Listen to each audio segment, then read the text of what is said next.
Migina, si të silem kur kam ankth dhe panik? Miki dashur, në radh parë është e rëndësishme që ta kuptosh, a është ai ankth i vërtet apo është vetëm i imagjinum, domethënë nga mendja jote. Dhe në shumicën e rasteve kur ti je mësuar duke pas ankth dhe panik, domethënë trupi jot, truni është mësuar me të bë alarm dhe është shumë me rëndësi që ti ta kuptosh këtë ankth dhe ta lejosh domethënë që të ndodhe me të gjitha ndjenjat apo të gjitha ato ndjesit më mirë që ti ndjen për momentin.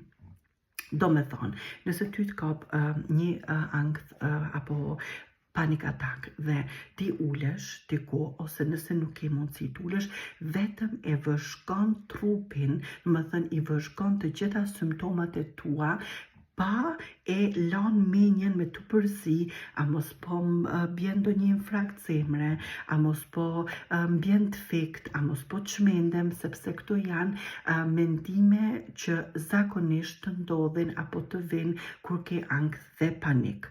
Prandaj, të mbash qetësinë, do me thënë të fokusohesh tek frymëmarrja, për atë rëndësi, për atë ka shumë rëndësi që ti të meditosh, do me thënë të marrësh momente qetësie për veten, që të kuptosh që ti nuk je mendimet e tua, që ti nuk je as trupi jot, po ti je ai shpirt, ajo energji e pastër, e ardhur nga Zoti, apo sikur unë e quaj dashuria e madhe.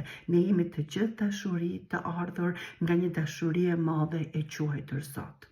Mos harro. Të përshëndes.